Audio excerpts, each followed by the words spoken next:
എല്ലാ ബന്ധവും അങ്ങനെ തന്നെയാണ്. അയൽപക്ക ബന്ധം. മുസ്തഫ നബി സല്ലല്ലാഹു അലൈഹി വസല്ലം അയൽവാസികളെ പറ്റിയിട്ട് ഇങ്ങനെ പറഞ്ഞ് അവസാനം അയൽവാസികൾക്ക് സമ്പത്തിൽ അനന്തരം നൽകണമെന്ന് നബി തങ്ങൾ പറയുമോ എന്ന് ഞങ്ങൾക്ക് തോന്നി എന്ന് സ്വഹാബത്ത് റളിയല്ലാഹു അൻഹു.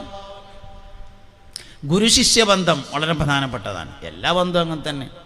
ബഹുമാനപ്പെട്ട സയ്യിദുനാ അബൂ ഹനീഫത്ത് അൻ-നുഅ്മാൻ റളിയല്ലാഹു അൻഹു, 4 മദ്ഹബിൽ ഒന്നിൻ്റെ ഇമാമായ ഇമാം അബൂ ഹനീഫ റളിയല്ലാഹു അൻഹു, സയ്യിദുനാ അബൂ ഹനീഫത്ത് അൽ കൂഫി റളിയല്ലാഹു അൻഹു തൻ്റെ ഉസ്താദിൻ്റെ വീടിന് നേരെ കാൽ നീട്ടിയിരുന്നില്ല എന്നാണ്. ഉസ്താദിൻ്റെ പേരൻ്റെ നേരെ, ഉസ്താദിൻ്റെ നേരല്ല.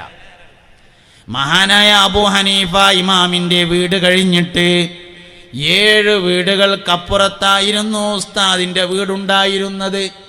മൂപ്പര പെരയിലിരുന്നിട്ട് ഉസ്താദിൻ്റെ പേരൻ്റെ നേരക്ക് കാല് കിട്ടിയിരുന്നില്ല സയ്യിദുനാ അബൂ ഹനീഫ റളിയല്ലാഹു അൻഹു. എന്തുകൊണ്ടേ ഓലൊക്കെ വലുതായത്? എന്തുകൊണ്ടേ ഓല് വലിയ ആൾക്കാരായത്? ഇങ്ങനത്തെ കാര്യങ്ങൾ കൊണ്ടാണ് വലുതായത്. അതുകൊണ്ട് ഗുരുശിഷ്യ ബന്ധം വളരെ പ്രധാനപ്പെട്ടതാണ്. എല്ലാ ബന്ധങ്ങൾക്കും വലിയ പ്രാധാന്യം നൽകണം. സ്വർഗാവകാശികൾ പരസ്പരം ബന്ധമാണെന്നാണ്. മകനായതുകൊണ്ട് ബന്ധു ആവൂല എന്ന് ഖുർആനിലുണ്ട്. മകനായതുകൊണ്ട് ബന്ധു ആവൂല. ബന്ധു ആവണമെങ്കിൽ സ്വാലിഹിൻ്റെ ബന്ധു സ്വാലിഹും ഫാസിക്കിൻ്റെ ബന്ധു ബാസിക്കും മുഅ്മിനിൻ്റെ ബന്ധു മുഅ്മിനുമാണ്. എവിടെ ഉണ്ട്? നൂഹ് നബിയുടെ കഥയിലുണ്ട് പരിശുദ്ധ ഖുർആനിൽ. നൂഹ് നബി അലൈഹി ഇസ്ലാമിൻ്റെ കാലത്ത് വെള്ളപ്പൊക്കം ഉണ്ടായി. എല്ലാവരും കപ്പലിൽ കയറി. നൂഹ് നബി അലൈഹി ഇസ്ലാമിൻ്റെ മകൻ മാത്രം കയറിയില്ല. അവസാനം സയ്യിദുനാ നൂഹ് അലൈഹി ഇസ്ലാമും വിശ്വസിച്ച ആൾക്കാരും കപ്പലിൽ കയറിയിട്ട് ഒഴുകി നടന്നു. ആകാശത്ത് നിന്ന് മഴ വർഷിച്ചു. ഭൂമിയിൽ നിന്ന് രക്തം ഉറവ പൊട്ടി. അങ്ങനെ തിരമാലകൾ വാപ്പാൻ്റെയും മകൻ്റെയും ഇടയിൽ മറയിട്ടു. വഹാല ബൈനഹുമൽ മൗജു ഫകാന മിനൽ മുഗ്റഖീൻ. തിരമാലകൾ വാപ്പാൻ്റെയും മകൻ്റെയും ഇടയിൽ മറയിടുകയും അങ്ങനെ മകൻ മുങ്ങി മരിക്കുകയും ചെയ്തു. കപ്പലിൽ നിന്ന് ഇറങ്ങിയ നൂഹ് നബി അലൈഹിസ്സലാം അള്ളാഹുവിനോട് തൻ്റെ മകൻ്റെ കാര്യത്തിൽ പരാതി പറഞ്ഞപ്പോ, സങ്കടം പറഞ്ഞപ്പോൾ അള്ളാഹു പറഞ്ഞു, ഇന്നഹു ലൈസ മിൻ അഹ്ലിക നൂഹേ, അവൻ എൻ്റെ കുടുംബമല്ലല്ലോ എന്ന് പറഞ്ഞു. എന്തിനാ അവൻ്റെ കാര്യത്തിൽ സങ്കടപ്പെടുന്നത്? നൂഹേ, ഇന്നഹു ലൈസ മിൻ അഹ്ലിക, അവൻ നിന്റെ കുടുംബമല്ലല്ലോ. ഇന്നഹു അമലുൻ ഗൈറു സ്വാലിഹ്, അവൻ സൽക്കർമ്മം പ്രവർത്തിക്കാത്തവനല്ലേ എന്ന് പരിശുദ്ധ ഖുർആൻ സൂറത്ത് ഹൂദിലുണ്ട്. ഇന്നഹു ലൈസ മിൻ അഹ്ലിക ഇന്നഹു അമലുൻ ഗൈറു സ്വാലിഹ് ഫലാ തസ്അൽനി മാ ലൈസ ലക ബിഹി ഇൽം ഇന്നി അഹ്ദുക അൻ തകുന മിനൽ ജാഹിലീൻ. ഫലാ തസ്അൽനി, നൂഹേ നീ എന്നോട് ചോദിക്കരുത്, മാ ലൈസ ലക ബിഹി ഇൽമുൻ, വിവരമില്ലാത്തത് പറയരുതേ. അവൻ നിന്റെ കുടുംബമല്ല, അവൻ സൽക്കർമ്മം പ്രവർത്തിക്കുന്നവനല്ല, അവൻ ദുഷ്കർമ്മം പ്രവർത്തിക്കുന്നവനാണ്. സ്വന്തം മകനെ പറ്റിയിട്ടാണ് ഈ പറഞ്ഞത്. ഓ എൻ്റെ കുടുംബക്കാരനല്ല, ഓ സൽക്കർമ്മം ചെയ്യുന്ന ആളല്ലല്ലോ. സ്വാലിഹിൻ്റെ ബന്ധം സ്വാലിഹിനേറ്റാണ്. സ്വർഗത്തിലേക്ക് ഒറ്റക്ക് പോകാൻ കഴിയൂല എന്നാണ്. സ്വർഗത്തിലേക്ക് കൂട്ടമാണ്. ഒറ്റക്ക് നരകത്തേക്ക് പോകാൻ കഴിയും. സ്വർഗത്തിലേക്ക് കൂട്ടാണ്. പരിശുദ്ധ ഖുർആനിൽ വൽ ഫജ്രി സൂറത്തിൻ്റെ അവസാനമുണ്ട്, ഫദ്ഖുലി ഫീ ഇബാദി വദ്ഖുലി ജന്നതി. വെയിലത്തൊന്ന് മാറിയിരിക്കും. ഇങ്ങോട്ട് ആ കസാല എടുത്ത് കണ്ടിട്ടിരിക്കും. ആടിട്ടോ.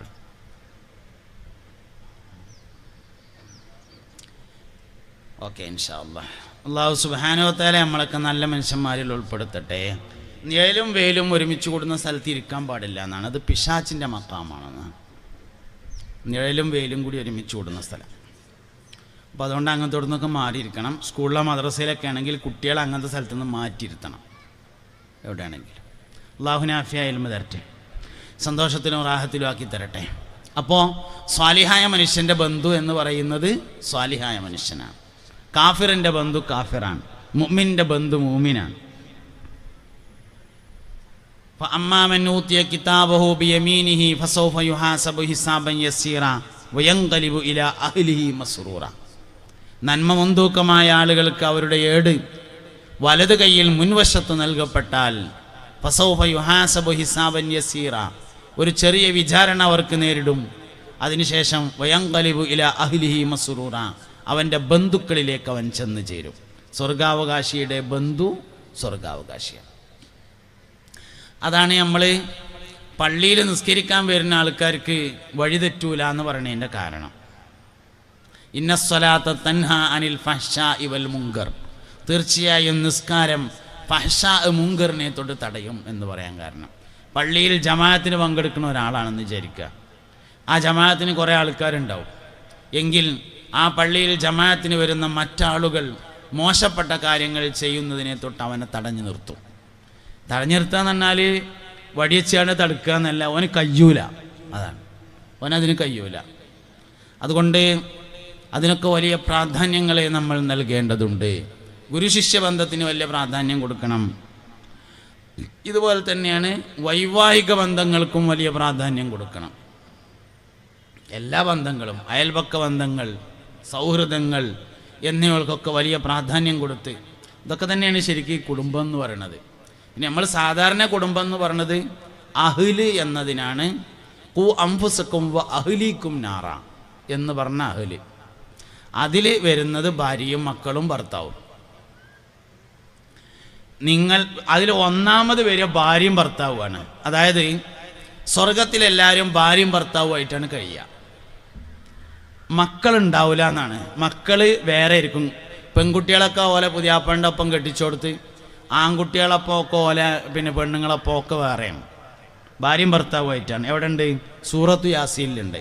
ഹും വ അസ്വാജുഹും ഫീ ളിലാലിൻ അലൽ അറായിക്കി മുത്തക്കിഊൻ, അവരും അവരുടെ ഇണകളും സ്വർഗത്തിലെ മരത്തിൻ്റെ താഴ്ഭാഗത്ത് ചാരുകട്ടിലിൽ ചെരിഞ്ഞിരിക്കുന്നതാണ് എന്ന് പറഞ്ഞിട്ടുണ്ട്.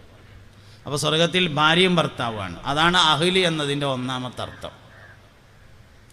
അപ്പം അതുകൊണ്ട് എല്ലാവരും തൻ്റെ അഹ്ലിനെ സംരക്ഷിക്കണം നരകത്തെ തൊട്ട് എന്ന് പറഞ്ഞതിന് ഒന്നാമത് നൽകിയിട്ടുള്ള അർത്ഥം ഭാര്യ ഭർത്താവിനെയും ഭർത്താവ് ഭാര്യയെയും നരകത്തെ തൊട്ട് സംരക്ഷിക്കണം എന്നാണ്. ഈ ബോധത്തിൽ നിന്ന് കുറേ കാര്യങ്ങൾ ഉണ്ടാവുന്നതാണ്. ഭർത്താവ് സുബഹിക്ക് നീച്ചില്ലെങ്കിൽ ഭാര്യയ്ക്ക് സങ്കടം വരും. ഒരു വക്ത് നിസ്കാരം നഷ്ടപ്പെട്ടാൽ അതിൻ്റെ പേരിൽ 50,000, വേറെ അഭിപ്രായത്തിൽ 80,000 കൊല്ലം പരസ്പരം കാണാതിരിക്കേണ്ടി വരുമെന്നാണ്.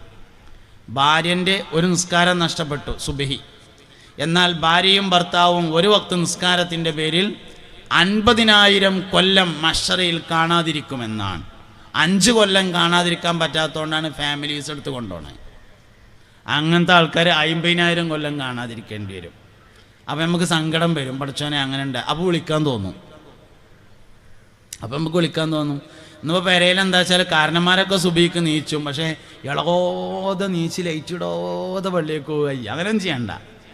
Bank കൊടുക്കണവരെയൊക്കെ okay. തഹജ്ജുദിൻ്റെ നേരത്തൊക്കെ പിന്നെ ഇനിയിപ്പോൾ എല്ലാവരും കൂടി വിളിച്ചോണ്ടണ്ട.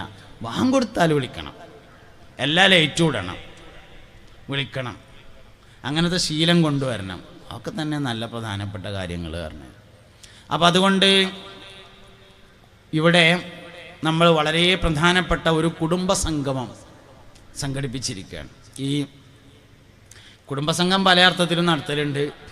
തെക്കേതിലെ കുടുംബസംഗമം, വടക്കേതിലെ കുടുംബസംഗമം, പടിഞ്ഞാറയിലെ കുടുംബസംഗമം, അങ്ങനെയൊക്കെ ഉണ്ടാവും.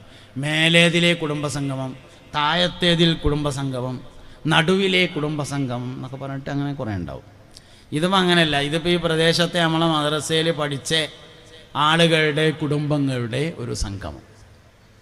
അതൊരു കുടുംബം തന്നെയാണ്. എല്ലാ ബന്ധങ്ങളും എല്ലാ കുടുംബങ്ങളും എല്ലാ കൂടിച്ചേരലുകളും സ്വർഗത്തിലേക്കായി മാറണം. അപ്പോഴാണ് വിജയം എന്ന് പറഞ്ഞത്. ഈ ഒത്തൊരുമിക്കലൊക്കെ ഇതിനേക്കാൾ സന്തോഷകരമായ തരത്തിൽ, ഇതിനേക്കാൾ നല്ല സൗകര്യങ്ങളിൽ, ഇതിനേക്കാൾ നല്ല പായസവും കുടിച്ച്, ഇതിനേക്കാൾ നല്ല പന്തലിൽ സ്വർഗം എന്ന് പറയുന്നതിലെ ഏറ്റവും ഉന്നതമായ ഫിർദൗസിൽ ഒരുമിച്ച് കൂടാൻ ഉപകാരപ്പെടണം. അപ്പോഴാണ് നമ്മൾ ധന്യമാകുന്നത്. അല്ലാഹ്